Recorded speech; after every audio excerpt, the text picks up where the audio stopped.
Good afternoon, everyone, and thank you for joining us for the Medical Board's Complaint Tracking System Interested Parties meeting.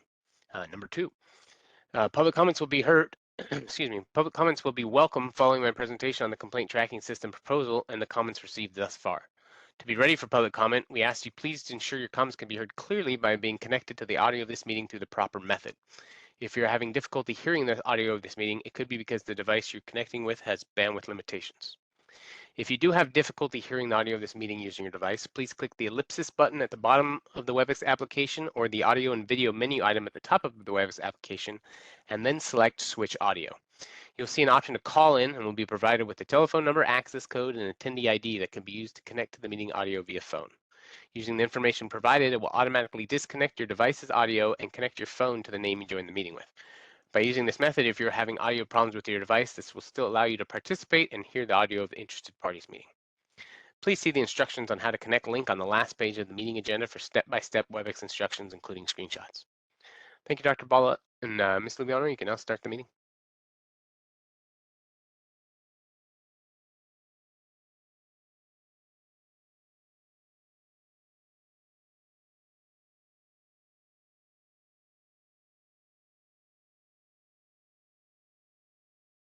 Dr. Bholat, I think you were up first. I'm sorry, I'm not looking at an agenda. I apologize for that. Hi, everyone. I appreciate the opportunity to be with all of you today, and you'll see me in person, or not in person, on screen in just a few moments.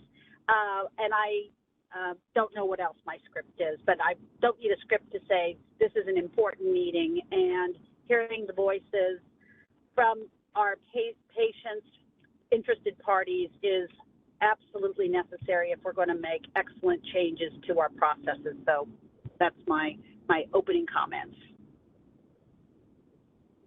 Thank you, Dr. Bholat. And thank you, everyone, for being here.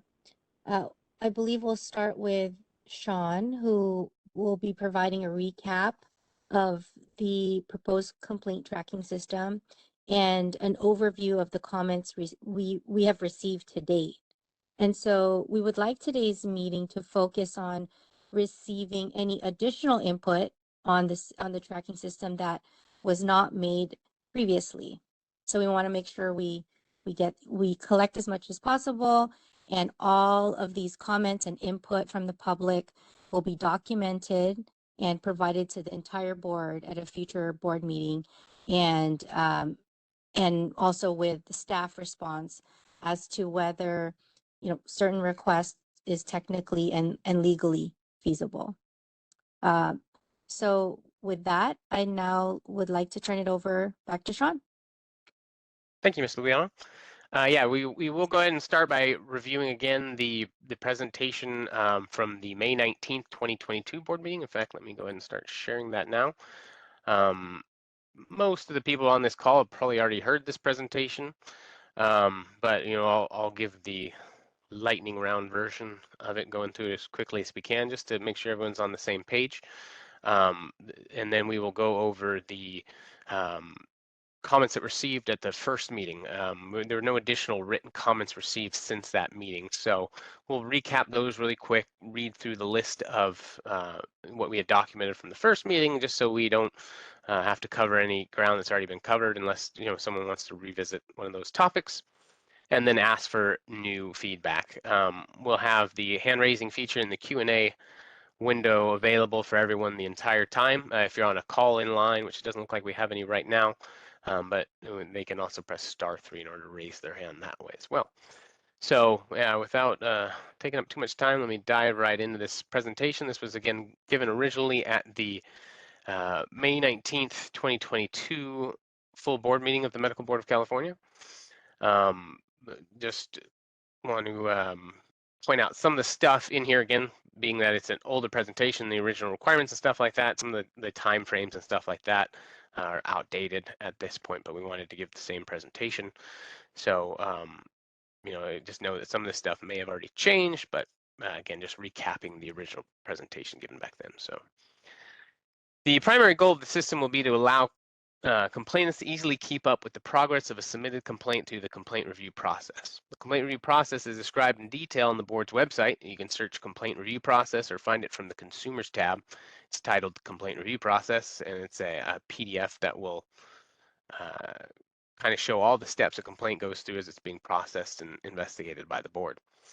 It can be a complicated process with sometimes long periods of time between traditional paper letter updates being sent to the complainant and to notify them change in the status of their complaint.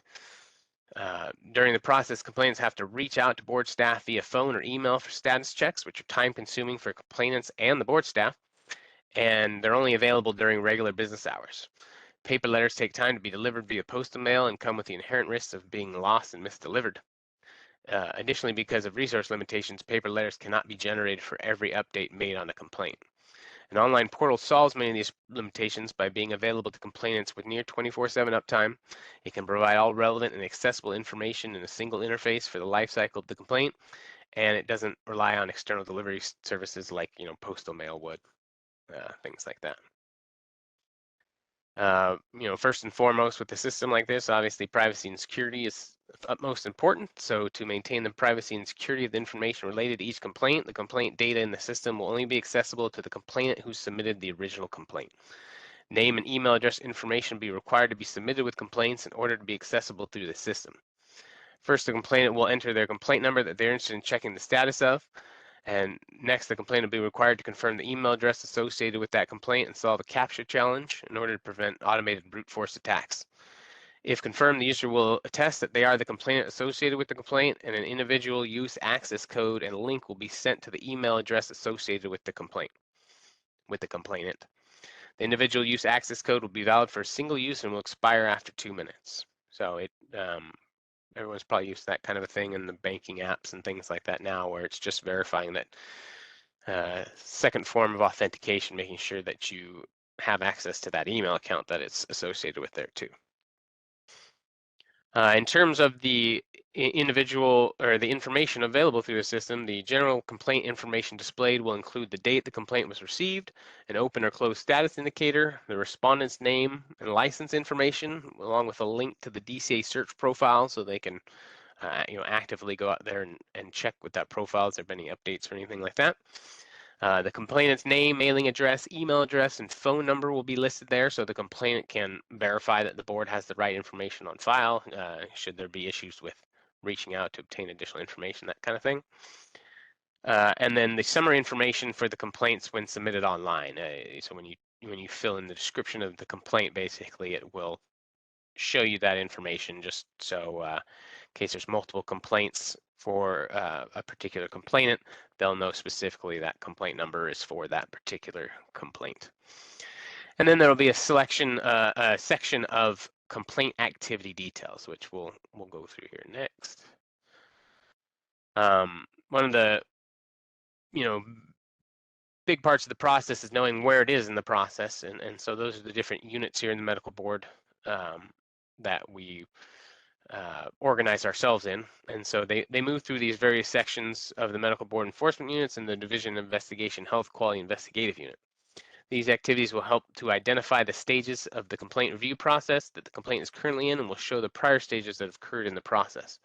Some of these activities can occur multiple times as the complaint is reassigned between analysts and investigators in the same unit. So you'll see how it bounces from the central complaint unit to medical consultants, excuse me, can get referred then to investigation to either the complaint investigation office or the health quality investigative unit. So you kind of have a glimpse there at the time of where the complaint is at.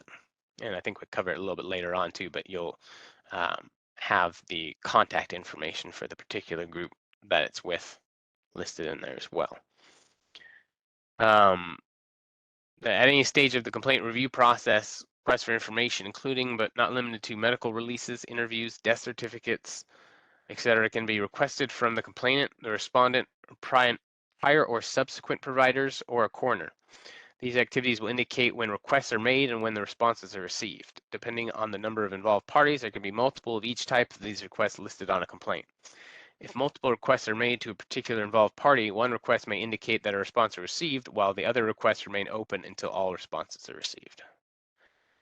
So all these different outreaches for information, and then when they come back, specifically if a document is waiting on a complainant, they'll be able to, or waiting on a complainant's response, then they'll be able to see like, oh, there's something that we need to submit there, and can get in contact with the analyst to get that resolved.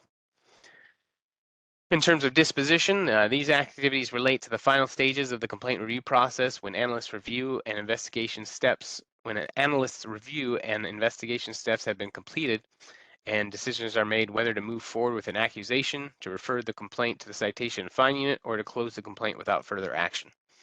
If the decision to move forward with an accusation is made, information about when the matter is referred to the Office of the Attorney General, and if the complaint is accepted or declined, and subsequently if the board files an accusation or petition to revoke probation is displayed. So again, these are the milestones. If the complaint proceeds to this part of the process, that information would be displayed. And then finally, all complaints end in closure with various outcomes associated with a date. So there are many different closure codes in the Berine system. These are the most common ones listed here. And there's additional closure codes that aren't listed here. In addition, on regular basis, fairly, there new closure codes can get added for different reasons and things like that too. So this isn't a comprehensive list, but these are just the most common ones that I've got there, as many as I could fit on one slide, basically. And then there will also be if a complaint is closed and it's reopened because additional information was received or whatnot, it would also represent that, and the overall status that we talked about on the general information screen too would switch from open or from closed back to open again too, that if it's reopened, but it would capture that date and the time in between from when it was closed to when it was reopened. So again, these are the steps of the presentation where it's a little bit outdated now. I mean, all of the completed and processed stuff still holds, but the next steps, obviously the dates there are off, as we've had a bit of a delay since we decided to hold these interested party meetings prior or after that May 2022 board meeting there. So the timeframes hopefully will be about the same when we do get the official project kicked off. The goal of these interested parties meetings, again, was to gather this information to incorporate into the initial project requirements. We'll be taking all of these suggestions and feature requests, and taking a look at them, to seeing for technical and legal purposes what can be included in release 1, what could be included in a later release, and what for technical or legal reasons may not be able to be included in the system at all. What we hope to do is we'll switch to the tracking document here just after this presentation, but we hope to again get all of these listed, have legal and technical review on them, and put out the responses to all of those items as a material for an upcoming board meeting for an agenda item, where we will basically update this presentation along with any new features and things involved, and that entire tracking documentation, the responses to all of the items provided, and present an updated timeline here to the board members to basically get their verbal approval to continue with the project. Make sure that we're happy with what the release 1 minimum viable product release would look like. And at that point, then we do have to submit a formal project plan to the California Department of Technology and to the Department of Consumer Affairs for their approval.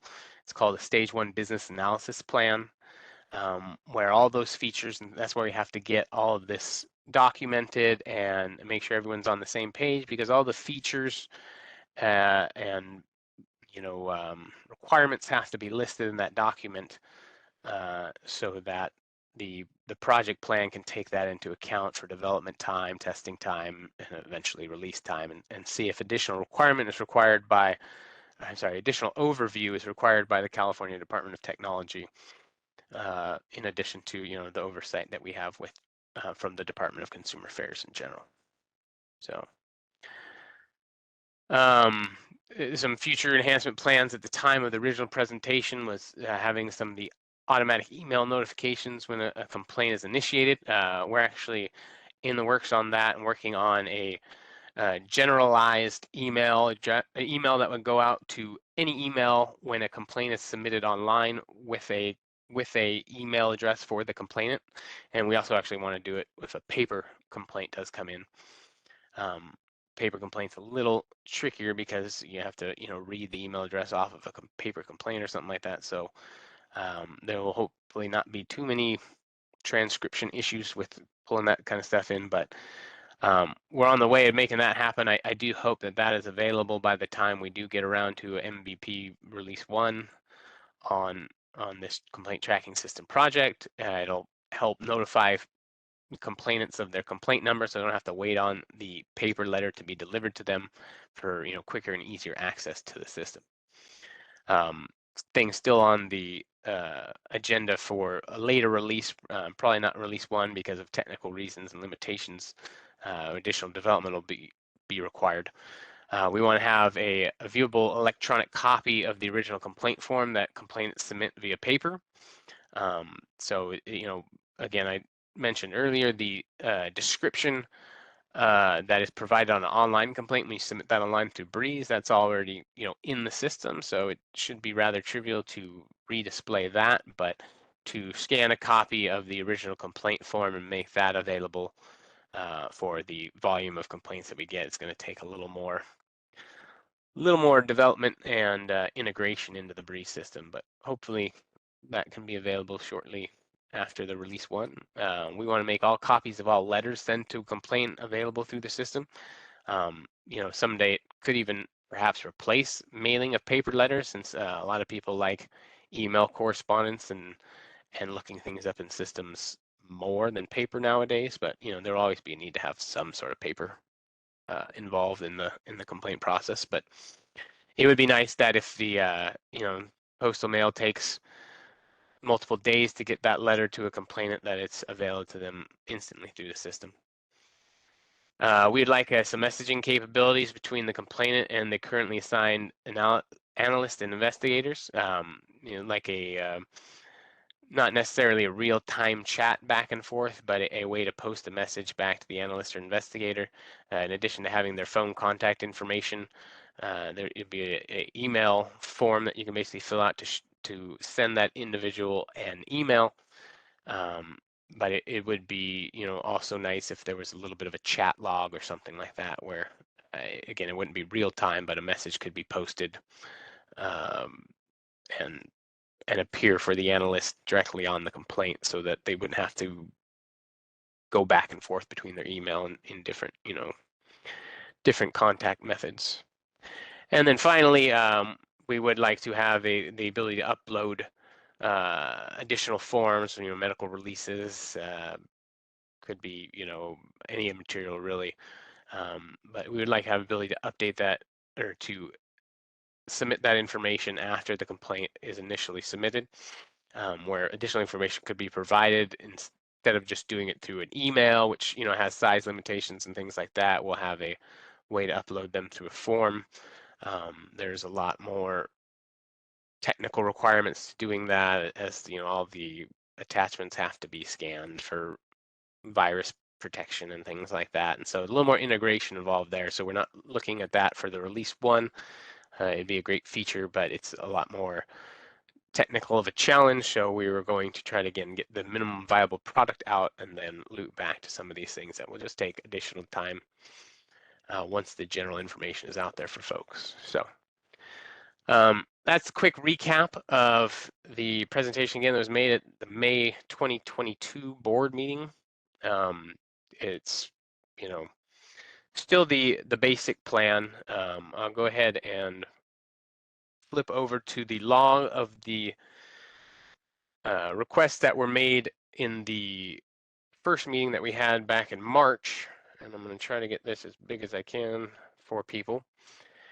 And just quickly, I'm gonna read through the requests or suggestions. Just kind of refresh everyone's memory of the responses that we did receive. Some of these came in through written comment prior to the meeting, and the rest of them were during the meeting. Again, no written comments were received between that March meeting and today's meeting.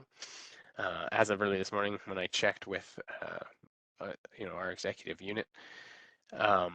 Again, if we do receive some written requests in the next week or so, I'm sure we could still incorporate those. But again, the goal will be to take a look at all these for legal and technical issues and see what we can incorporate into those requirements in that original presentation to present it back to the board at an upcoming board meeting to get their go ahead to move forward with the project and come up with that not final, but official project plan. So the first request we had, I remember this one was a written request by a requester listed there, is someone asking for a similar portal access for respondents to track complaints against them. Greater transparency would be, and more readily accessible information would assist all parties involved. The initial thought for this plan was, yeah, a complainant tracking system, where the complainant would get access through the portal. This is a good suggestion, definitely something that we'll look into. I don't know if it'll make the release one project plans, because again, we're just trying to get that follow-up for the individual who submitted the complaint, but we're definitely going to keep this here on the list. Ms. Lubiano asked for visual charts that illustrate the process, indicate if there's any delay in the complaint due to necessary action from the complainant for those that absorb information visually. So I think we were all kind of on the same plan there with having the list of activities and things that I mentioned earlier in the first presentation, doing some color coding to showing where, if a step is still outstanding or something like that, maybe it's colored yellow. If it's completed, maybe it's colored green. Some visual cues there to let them know, things that might need attention, especially from the complainant. And then we do plan on having plenty of links out to other resources on our website, like that complaint review process data flow that we have out there and stuff to help cue people to, okay, this step means basically you're here in this complaint flow process and stuff like that to make it a little easier for people to indicate. So it's not just a bunch of boring black and white text on a screen, so we will try to make it as interesting as possible. I guess I'll put it that way. So we want to provide information, or the request to provide information in an aggregate similar to the Office of the Patient Advocate. Try to compare data to other sources by gathering similar data and providing complainants more options than specifically free text. That came from Dr. Bholat, and we'll be, working with her on what we can do, if we can do anything like that in the system when we get going here. Next request was to update the complaint submission form online, including removing irrelevant questions and allowing for limited characters on a complaint summary submission. That, while not related to the complaint tracking system, is something that we're looking into.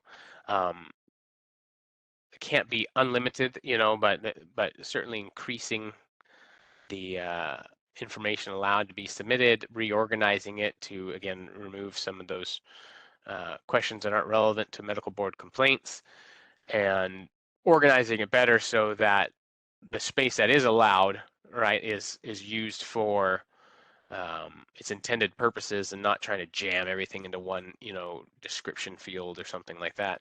There's also the ability to upload attachments, and they do have file size limitations. We want to make sure those file size limitations are displayed more clearly.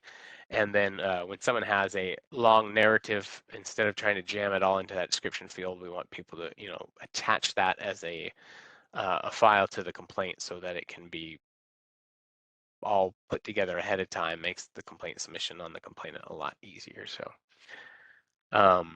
again, while that one's not necessarily in the scope of the complaint tracking system, it is something that we're looking at. Next request was to provide the public the ability to view all complaints against licensees, include historical complaints and doctors that are closed, provide information on anonymous complaints to the public. Next request here, when possible, provide any legal or internally required response times related to milestone activities, along with definitions and links to the additional information.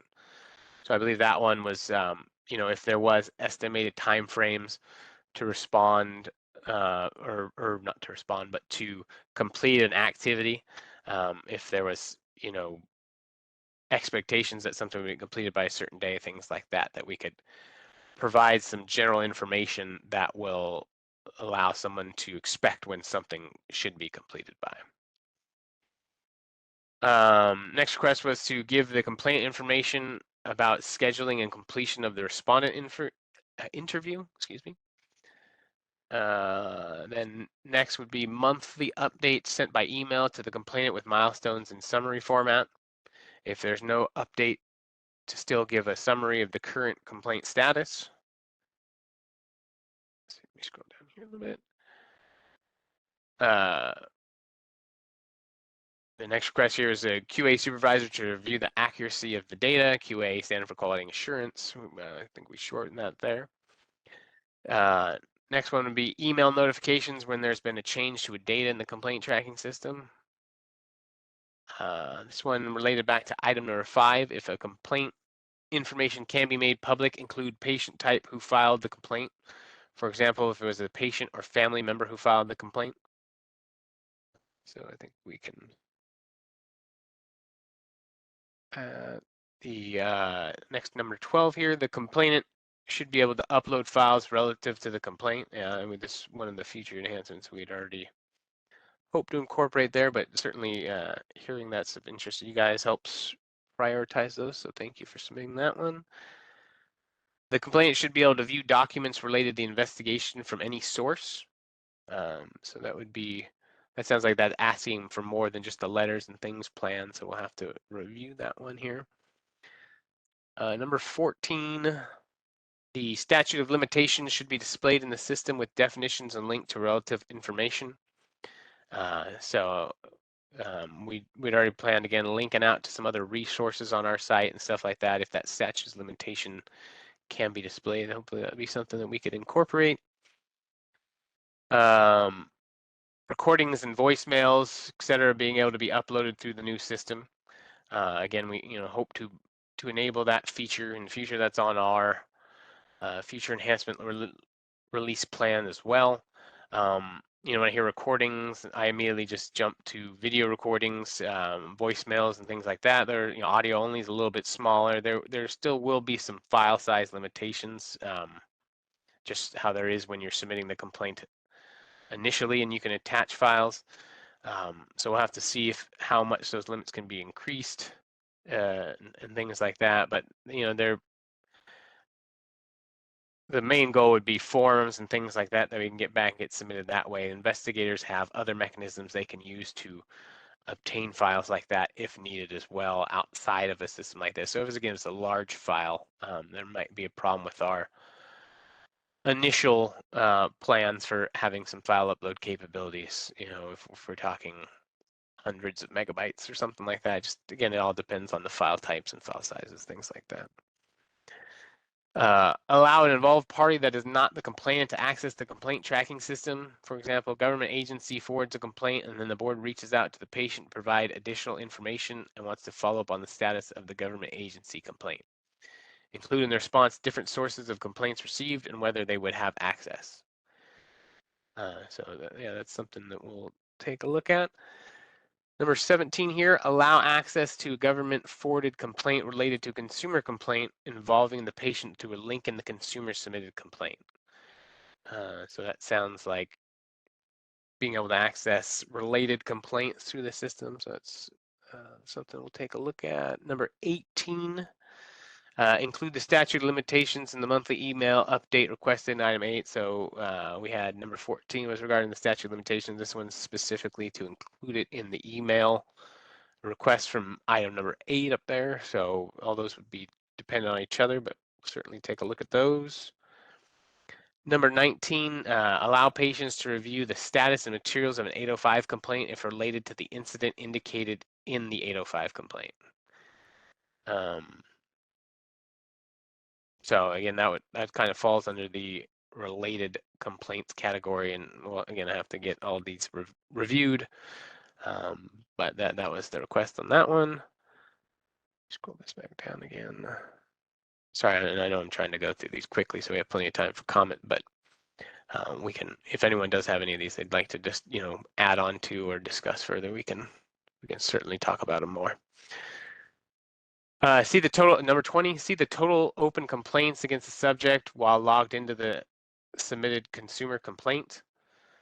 Number 21, see 805 complaints filed against the licensee related to item 5, whether opened or closed within the last 3 years, relative to the board's current retention schedule for 805s.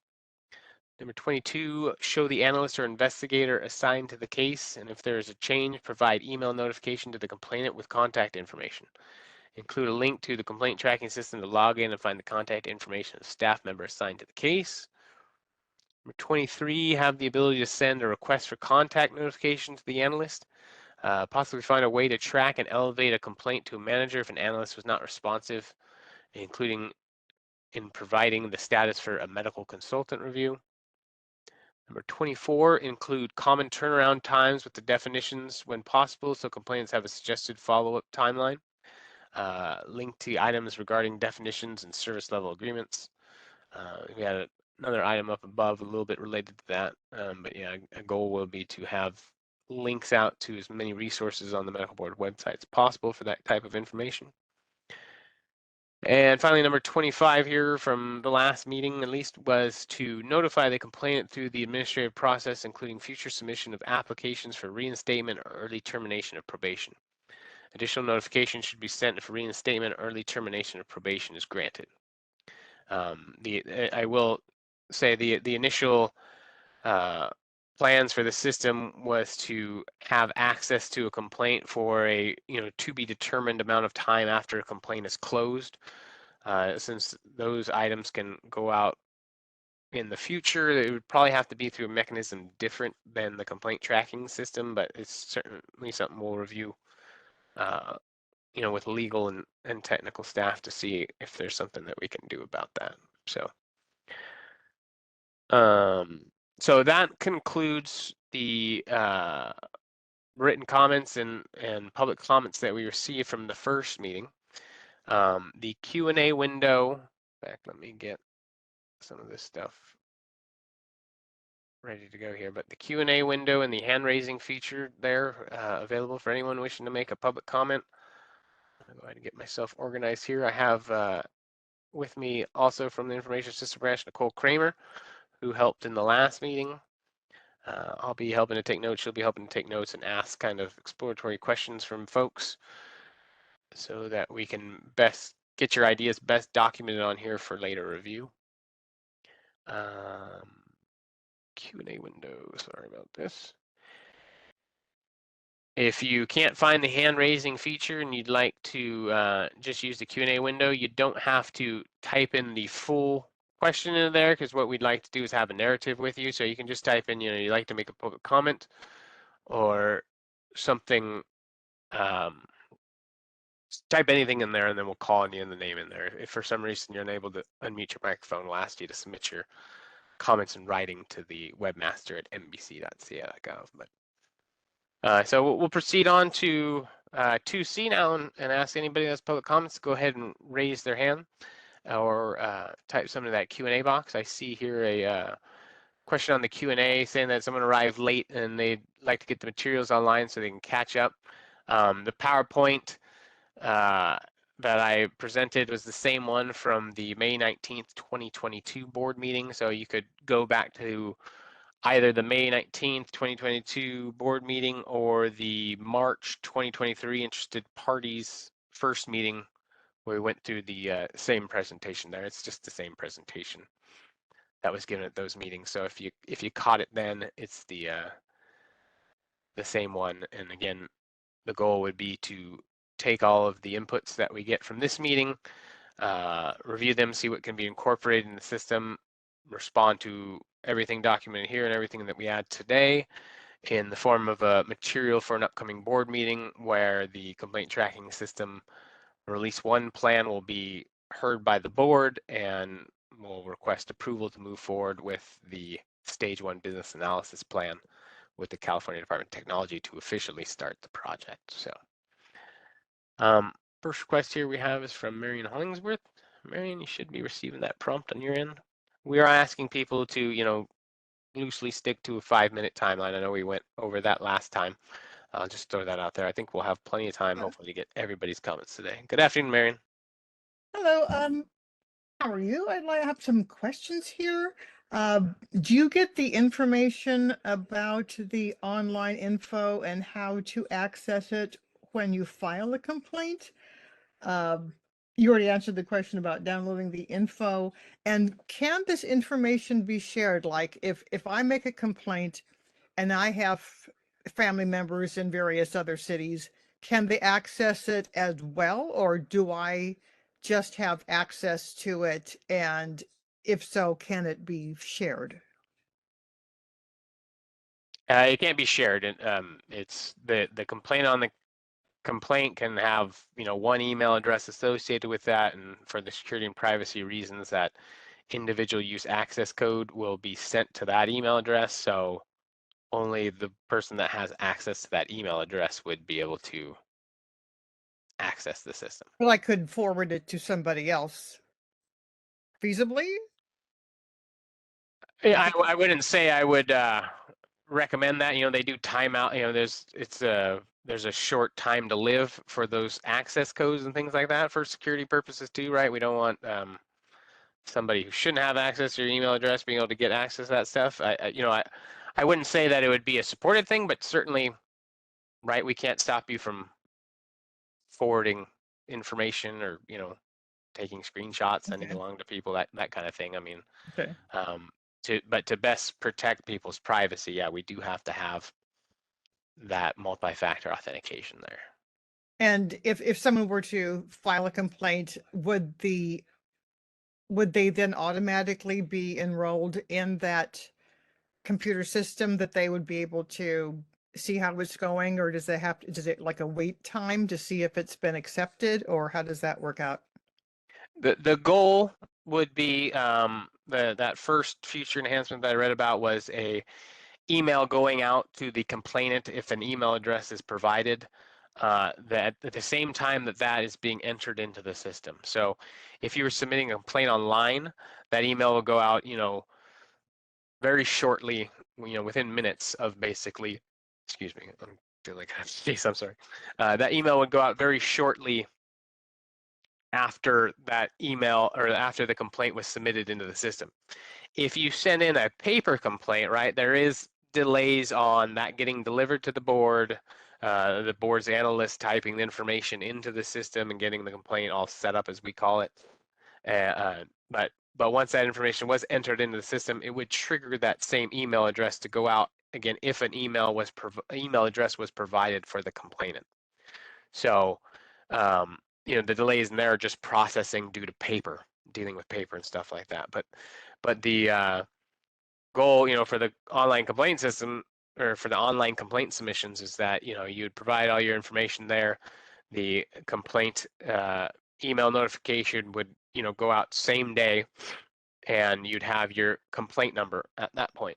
Once you have your complaint number, then it's basically, going to this portal, entering your complaint number, confirm, we'd ask, the plan would be that you would enter in the complaint number, then enter in the email address that is associated with the complaint because you're the individual that submitted the complaint.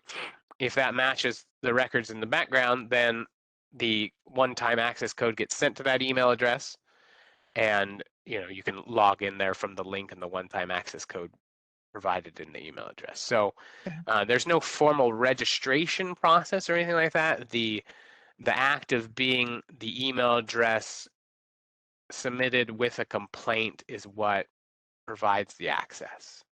That answers your question. Okay, thank you. Right, Lisa Marion, if I didn't already.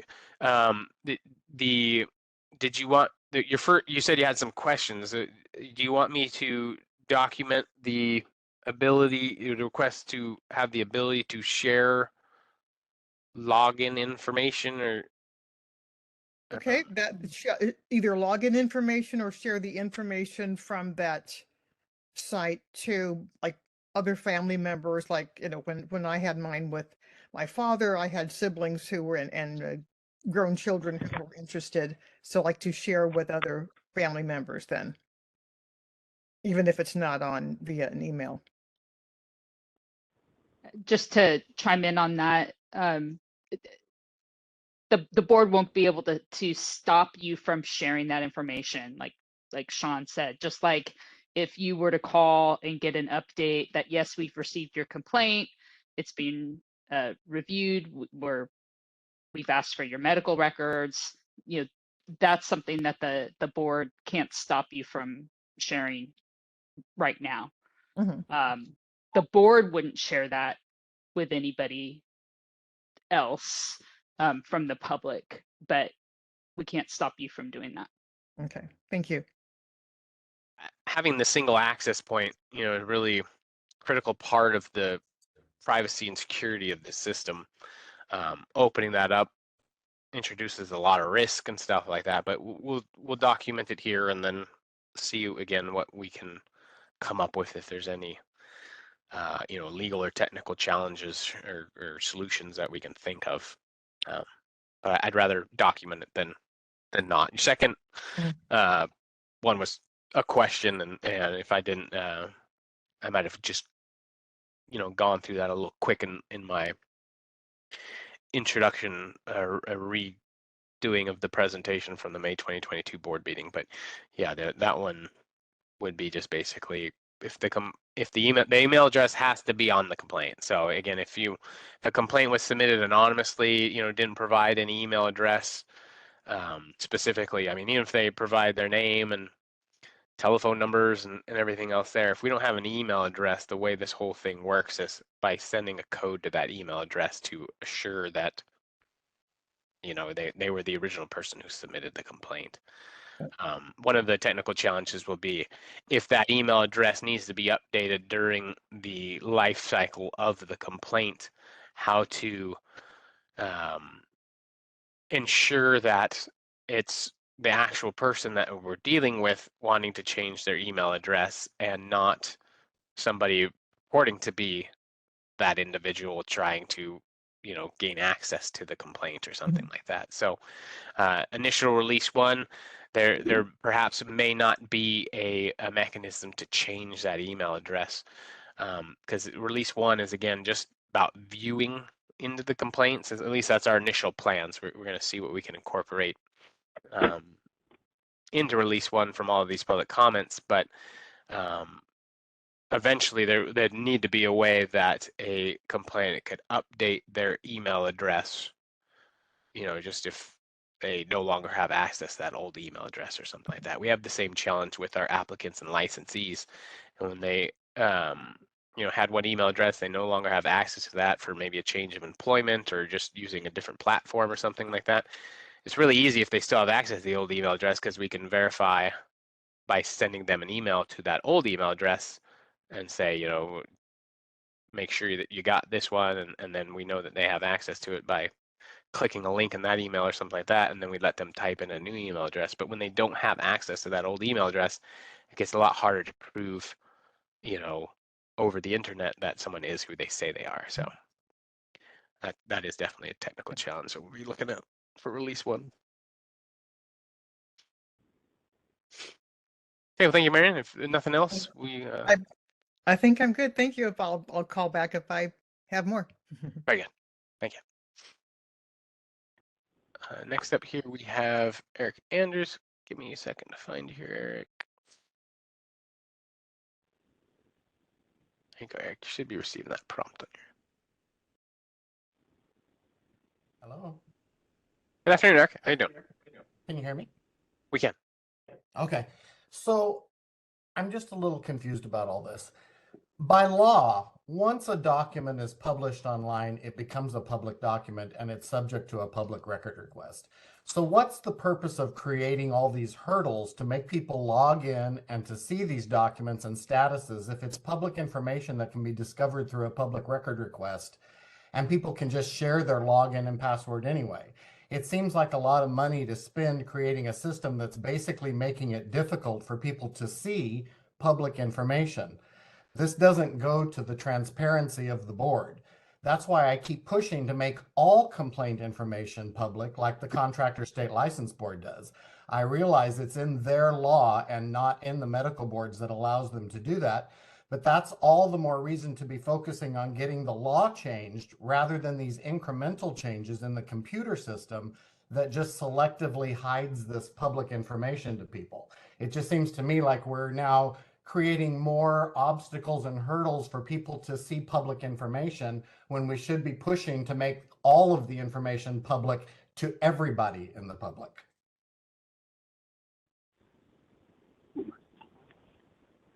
I think we may have captured that.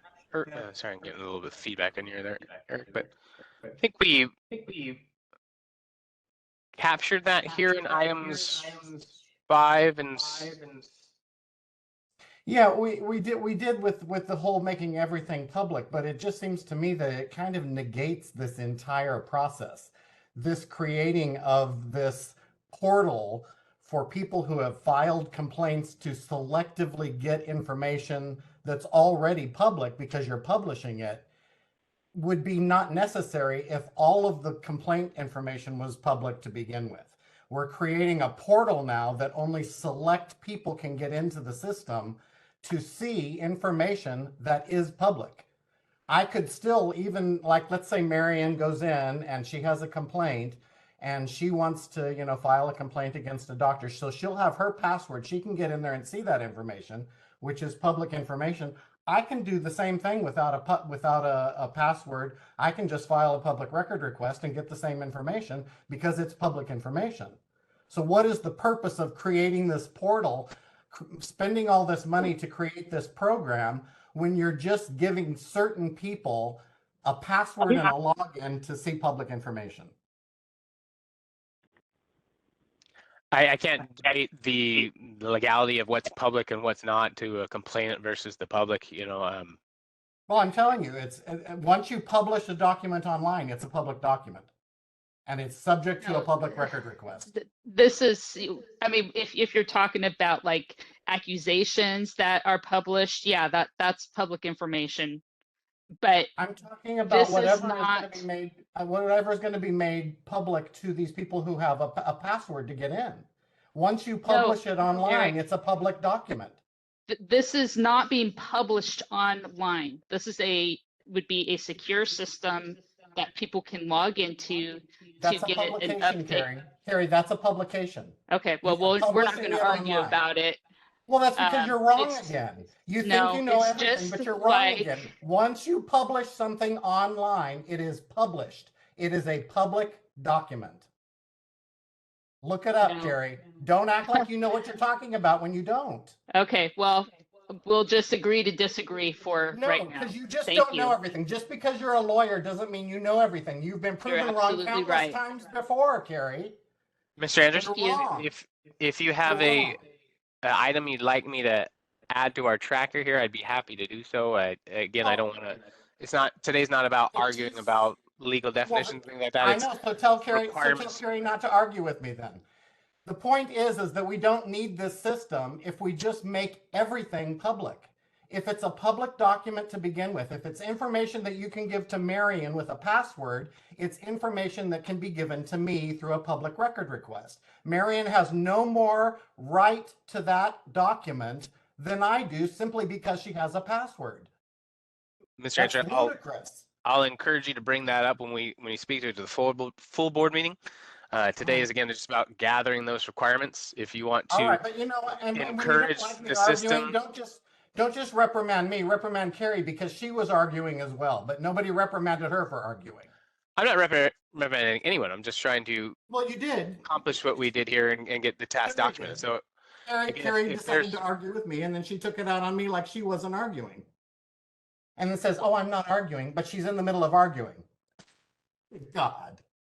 Again, I just want to capture if you have a requirement you'd like us to add to this list, so that we can. The requirement is, Sean, that the whole process is stupid because you're giving select people, you're discriminating and giving select people access to information that is public. I have the same right to that information as Marion does, but you're giving her a password to get it and not me. Why does she why does she have a right to the information but not me? Just because she has a password and a login. She can then turn it over to all of her family and friends, and they will have access to that public information, which again makes the documents public because she's then passing it on to the public. Those documents then become public. So I then have a right to those same documents without a password and login. All I have to do is do a public record request. Carrie, shake your head no, but contact the First Amendment Coalition. They'll tell you you're wrong. So just in terms of requirements for the system, I hope with item number 5 here that we documented in the first meeting from you, Mr. Andrews, and then item number 26 that we just added from Marion about having authorized representatives or family members, we can look at potentials to do that. I mean, yeah, if you lump those together, but the point is that it kind of makes the whole process that we're talking about here moot because the documents are all public. So it's silly to discriminate and give certain people a password to get into it when they're all public documents, period. Again, I'm not trying to admonish you. I've been tasked in coming up with a plan to create a system to do these things. If you want to argue about the point of the system, that would be for the whole board because they are going to make a decision on whether or not we continue or not with this project. We'll save it for then, and Carrie can admonish me again then because she's a know-it-all. Any other requirements or anything you'd like to discuss, Mr. Anderson? Not that I can think of. Thank you very much. Next up here, we have Michelle Montserrat Ramos. Michelle, let me get that request to you. You should be receiving a prompt.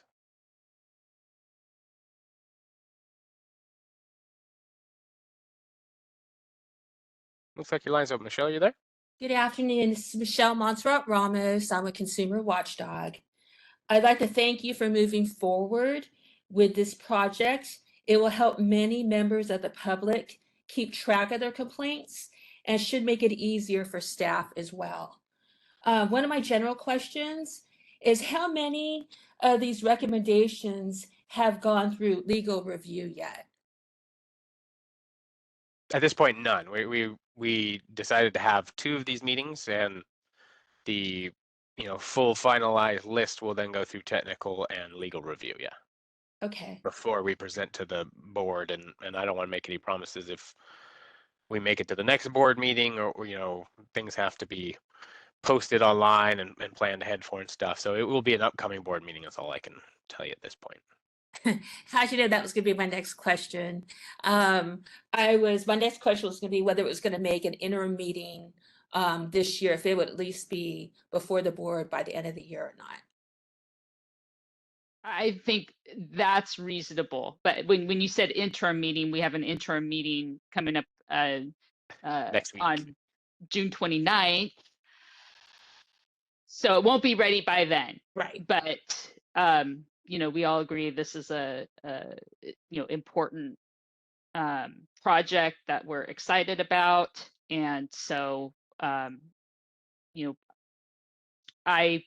will be working toward it being presented before the end of this year. Okay. Thank you. All right. Thank you, Michelle.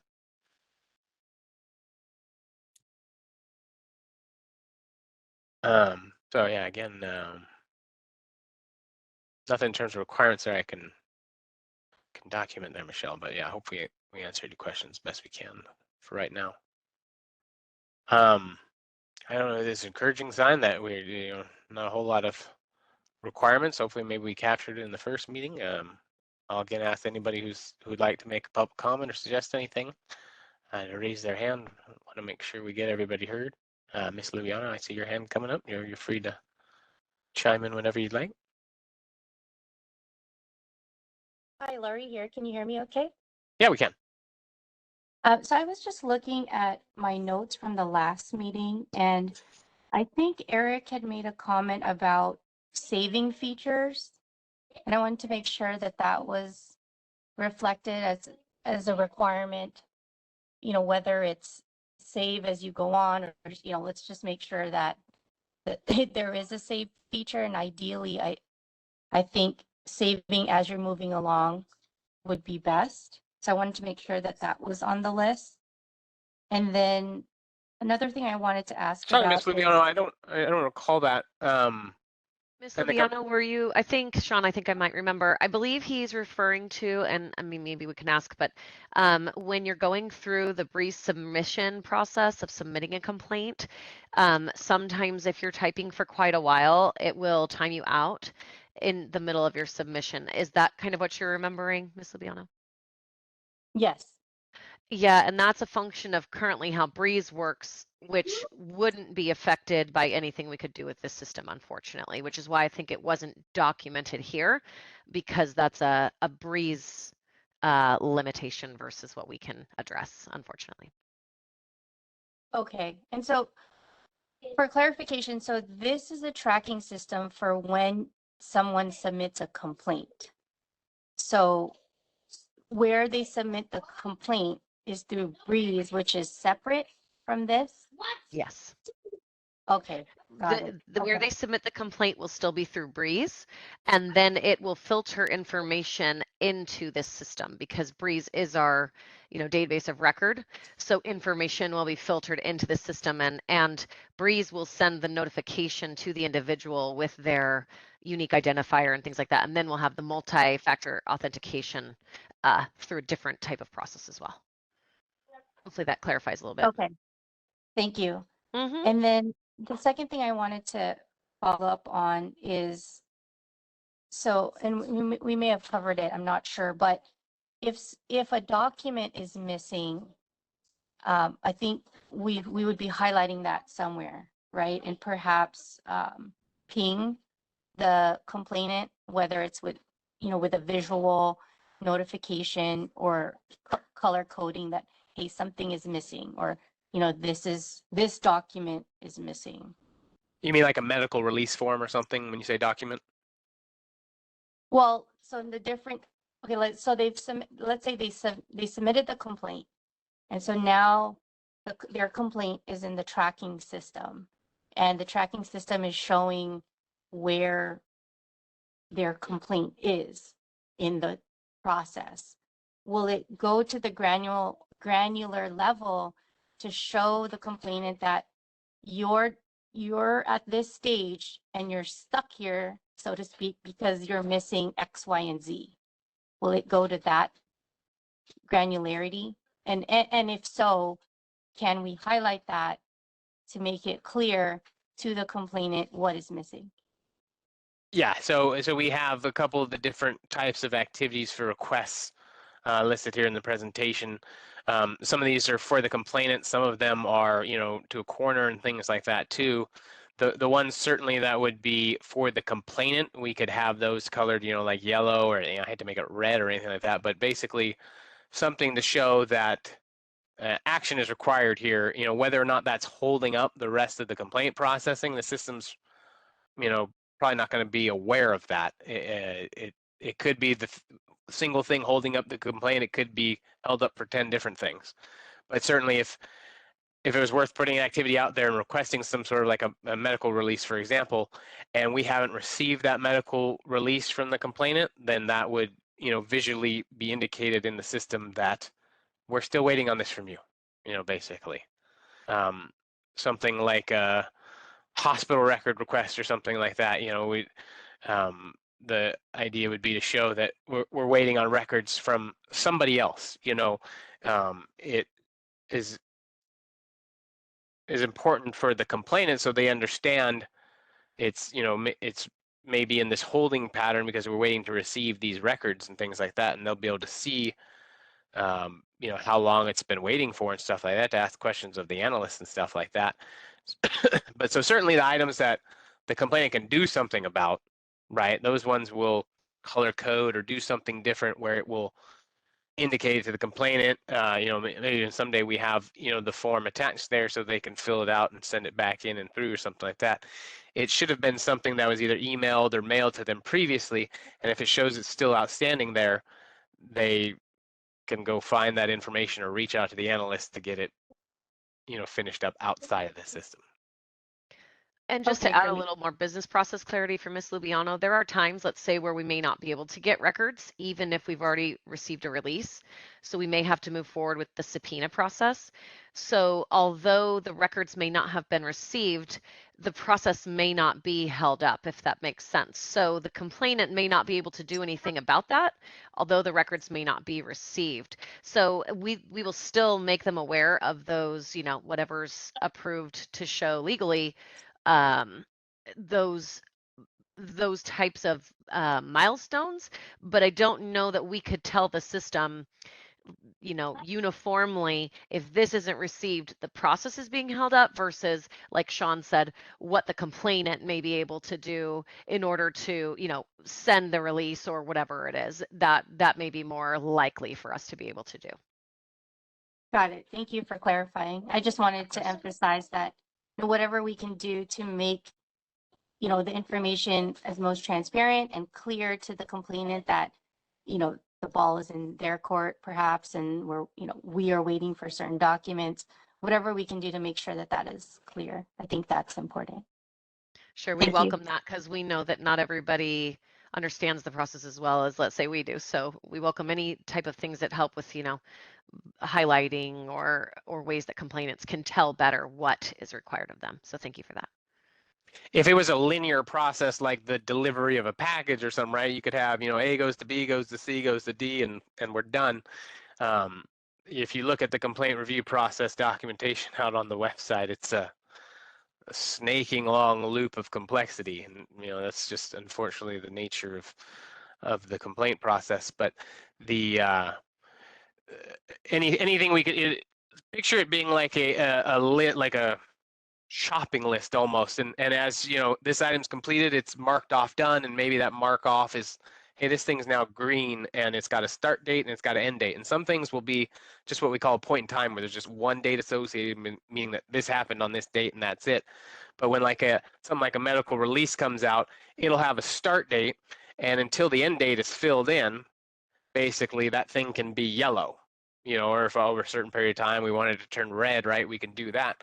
And then once it's received and the end date's filled in, meaning that request was received, then it turns green, and we all kind of glance over the green things and look for the yellows and the reds and try to see what we can do about those. So that would be the general idea of visually how it would kind of look.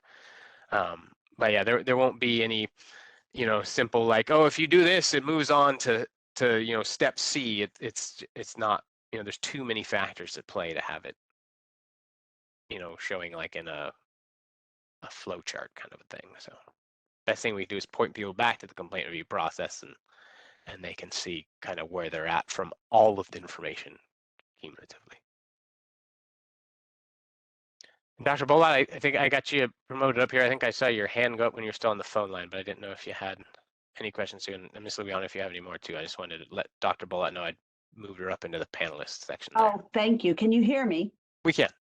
Oh, thank you very much. I appreciate that. And this has been really rich conversation, and I'm really pleased with progress, and particularly the fact that what you captured so succinctly was really excellent. The question I'm going back to is, as you're building this, I mean, first of all, assuming, we'll make an assumption that the board may or may not go for this, but it seems as though what we recall from the board, we're very all excited about this tracking system. But as you're building this, Sean, are you going to be putting together, that was my point, a kind of a dashboard? Because it's not only what are we doing and why are we doing it, but how do we know we're doing it well? So I don't know if is that part of it, or that's going to be like a version 3.0. In other words, if you have this, you don't want to be tracking for the sake of tracking without having, what's your measure of success, in other words, right? So that to me is a great transparency. Just like you do now, we basically give data that says, we received 10,522 complaints. You gave a really nice graph of these are the different complaint buckets. And I guess my question is, are we going to be building that, or is that that's what I meant about this data aggregation, de-identified, and all of that stuff? So you mean analytics of the usage of the system? Mhm. Mm, The okay. analytics and the outcome, only because I think one of the things that occurs to me, and I deal in this every single day, and what we've noticed is that whenever we start to do a process, right, and we start to ask for data, and I'm going to be a healthcare consumer. I am one. I'm also a physician, but there's a lot that happens that I hope healthcare consumers know. One, I would want to know before I got a complaint. Let's say I was the medical consultant. I'd want to know, did this person that's making this complaint, has the health plan been involved? Was there a grievance? Was there a complaint filed? Were, I think that contextually, with just leaving something open with text, I would love to hear a little bit more about kind of text specific yes nos, so that we understand if a person has through their health plan filed a grievance or complaint. Now you can file a grievance and complaint to your health plan, but you have a quality of care issue regarding the care, treatment, and services you received, maybe from the hospital, the nurse, the pharmacist, whatever it may be. And I guess I'm thinking about that front end operation. Are we going to have tick boxes so that at least we as a board and can report back to the consumer that we provide, that we understand what we're receiving, and that I think level setting what we can and can't do, right? I can't make a health plan provide a drug despite the fact that I may think the patient needs it. But I think that when I talk to patients, I don't know that, I think things flow back to it's in a particular individual's control. And this is a complex healthcare ecosystem. And so I think to be able to know that the complaint is about often a doctor, right? That's the whole point. We regulate the physician. But can we capture that information on the front end, I guess? So Dr. Bholat, again, this system is a view into the status of the complaint. Anything like, I think we stumbled upon something here we'll talk about in a sec, but if you want to collect information up front, it would need to be collected up front in the complaint. Right. And again, this system doesn't, you can't submit a complaint through the system. The complaints are submitted through Breeze or through paper complaint forms. This system is just, once the complaint is submitted now, I'm going to track to see where it's at instead of waiting for paper letters I see. or Okay. emails from our Yeah. analysts. I see. So, but what you're talking about, collecting some information up front, that's certainly something that, Nicole and the rest of the IT unit can, if you want to submit your ideas through exec and something like that, that's something that would be more of an add to Breeze than this system, I guess is what I'm trying to say. Okay. So this interfaces with Breeze. So Yeah, Dr. it Bholat, pulls can data I- out of Breeze to show it to people, but it doesn't, at least for release 1, is definitely not putting information into Breeze. And the stuff you're talking about there sounds like you want to ask them when they're submitting a complaint, did you also submit a complaint with your healthcare provider and things like that? Those would be, the perfect kind of questions to ask right when they're first filling out the complaint. Right. So now I understand. I'm glad we had this conversation, because now I see there's another piece to this. Right. Okay. Yeah, There's the front facing piece. Okay. while there's enhancements and things like that always being made in Breeze, and we're submitting requests all the time, to get stuff updated into Breeze. Breeze is still Breeze. This is, a separate kind of thing. Now, they both deal with complaints, so they're related, but they're two different use cases altogether. Breeze being used for submitting a complaint, this being used for tracking the status of it after its submission. Right, and that the connectivity or that ability to connect those dots, I thought was important. Does that make sense to you, Nicole and Sean? I was going to ask you, Dr. Bholat, if you could clarify, because some of the things that you're mentioning, though they may be relevant, and like Sean said, if you want to ask those questions up front, that's absolutely something that we could work on. We'd need to be specific.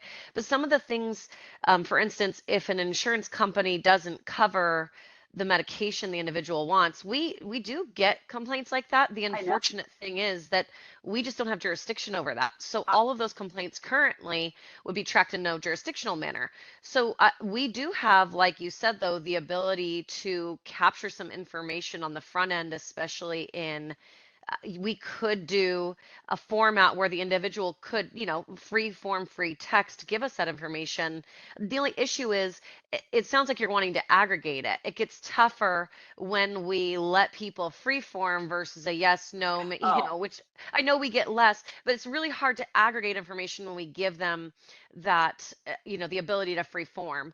But what these are valuable, and like Sean said, if this is something that's of use or of interest to the board, we could absolutely have those discussions, and I'd be happy, if you want to go through exec to do that. Then, but I think sometimes we have to remember if we want to aggregate versus really get the, down to the nitty gritty. And I think we'd have to come up with some things that would be of interest generally.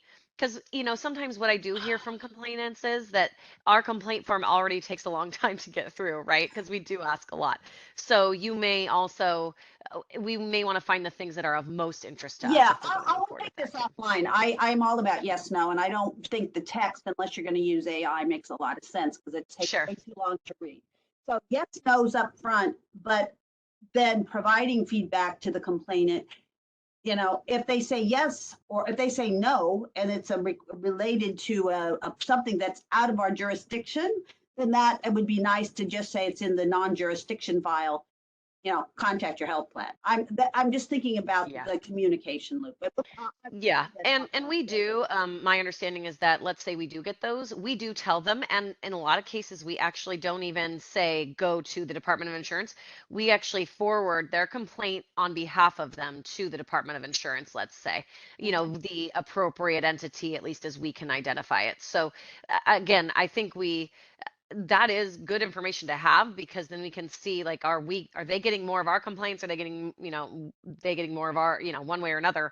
But that is definitely something that we can do. But I do want to understand, because I did document the analytics of complaint usage of the system as a request you have, meaning how often are complainants using the system and what are they using it for? Is that still something that would be of interest to you to see on the back end, or did I document that incorrectly? I think it's to aggregate. It's not, I guess when I use the word, I'm thinking more of disaggregation than aggregation. But what I mean to say is de-identifying the information to put it in aggregate form, meaning that each one of those steps that were presented earlier, they should, like, there's a time, right? You're going to set a time for yourselves internally, and it may take longer, and you will look at efficiencies when it gets shorter.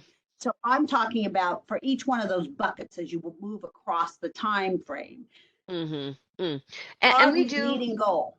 Okay, I see what you're saying. So then I'm going to remove this one, because really that information comes from from Breeze and from our internal system as well. I want to keep that in there, then, Nicole, and put me you down do? as the requester if you want to. Put I mean, it's Sean not that down we as weren't the planning on building that in there, but I like the idea, and this will also spur if board members or anyone has any ideas of particular something like how many logins, how many complaints were accessed, Right. on a monthly basis, things like that. Of course, we're going to build that kind of stuff in there, but if it gives if it spurs any other board members when we talk about this in a full board meeting of some sort of analytic that they would like to know, how many, how long did people spend on their page looking, or things like that, right? We could add analytics for those kinds of things too. So we're always going to bake in some basic analytics, but I think that's worth documenting here. I didn't have that in my earlier presentation, so that's a good add, and we stumbled upon it, so that's great. But to yeah, your point, Dr. Dr. Bholat, Bholat, though, we get that the other time frames. Some of it is reported currently in our board member or in our board packets.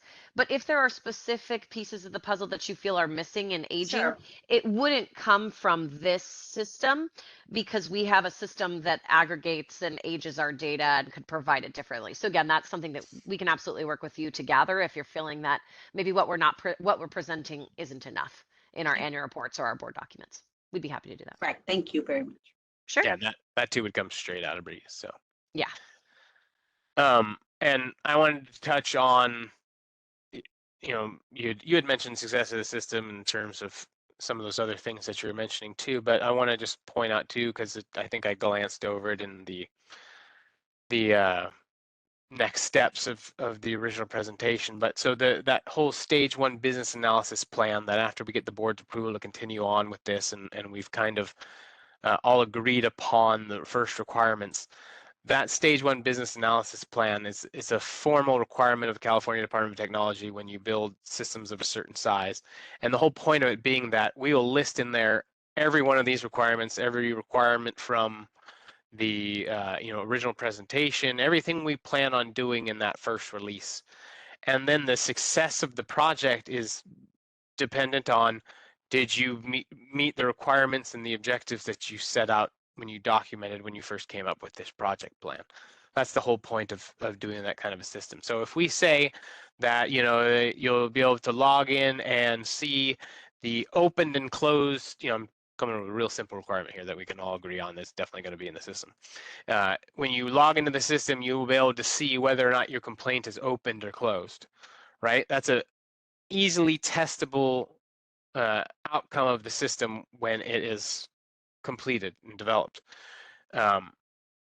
As long as during the testing and validation stage, you can show that that is done, that means that requirement was a success. And if all of the objectives of the system reached at the end of it, that means the project was a success, at least in the eyes of the California Department of Technology. So that's where that oversight comes from and stuff. They want to make sure that when you set out to make a project, that all the requirements you set out to do are completed and on time and on budget and all that good stuff. So that's another real reason for coming up with or having to go through that stage 1 business analysis plan.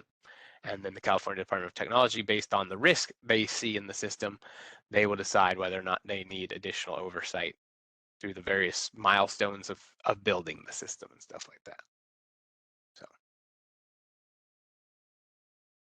Thank you very much. That I understand. And I think that just one final comment is that thinking about it from what we hear from our healthcare advocates and consumers is it's, obviously we did our vision, mission, values and whatnot, but for a project, what, are we clearly articulating that vision, that mission? Obviously the mission, we have a mission statement, but really what is the vision? What's the ultimate goal? Because as this goes through iterative processes, I think this is really going to be strong work and allow our consumers to be able to provide us information as they're doing. But more importantly, I think is to be able to give people not only timely information, but as opposed to maybe annually, but this is an ongoing learning, right? Because everything, it's an iterative process. It's really basically, plan, do, study, act, quality improvement. So thank you. Yeah, we don't look at release 1 as, being the end game for this thing. It's going to be a evolving system over time with plenty of features planned. Again, the whole minimum viable product is, what can we get together the quickest that meets some of the people's needs, some of the people's requests. If we try to bake in everything all at once, right, we're talking about multi-years. You guys would be waiting on this. This is something we want to get up and going and then go, okay, we got that part going. Now what can we bolt on? What can we add on to it and keep evolving it? So it does take some time in planning that stuff out so that we make sure we have resources, programmer resources and things like that, in the coming years, and that we're not planning on, building some other system that we'll have to compete with our staff for. But yeah, that's the end goal.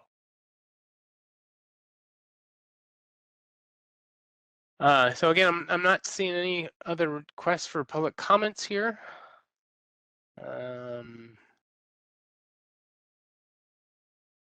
So again, I hope that we've captured everyone's ideas.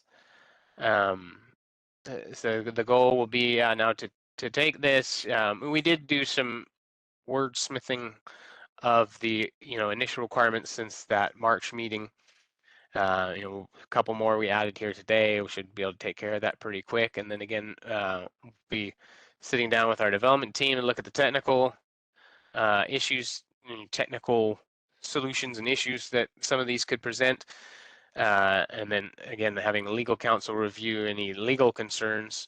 and be fully updating that presentation to incorporate, what we add from here and any other changes to represent to the board at an upcoming board meeting. That will be agendized and everyone should get their alerts and things like that when we post those agendas to see. And again, I encourage everyone to turn out there and give their support or non-support of the system and stuff. But yeah, we will look for everyone's public comments there as well. As part of that presentation to the board, again, all 27 of the items that we've documented here, we will have, whether it can be incorporated in the system, whether it can't for technical or legal reasons. And if it can, at least a blueprint. If, we think it can be release one thing or release two or release three, where we can kind of see those things falling into our initial plans. Because what we'll be asking the board to do is, okay, we can do A, B, and C, and we can have it done for you in 9 months. Or we can do A, B, C, D, E, and F and have it ready for you in a year and a half. And so we'll be looking for the board's appetite to get out the first feature set as quickly as we can, or if they want to try to incorporate some more things and they're willing to extend the timeline on that kind of stuff. But as Carrie mentioned, this is something that we're excited about too. So, please pay attention to those upcoming meeting agendas. We'll have that agendized there, and again, have this response to these items published as the material for that agenda item when it comes up, and be providing a full presentation to the board at that time. So, any other concerns or anything, Ms. Lubiano, Dr. Bholat, or anything? I'll turn it back over to you. Basically, I'm looking at agenda item 2 is done here, so. Nothing further from me. Thank you. For me, thank you. Okay, well, I'll let you go ahead and adjourn the meeting then. Appreciate you both joining us. Thank you all. Meeting adjourned.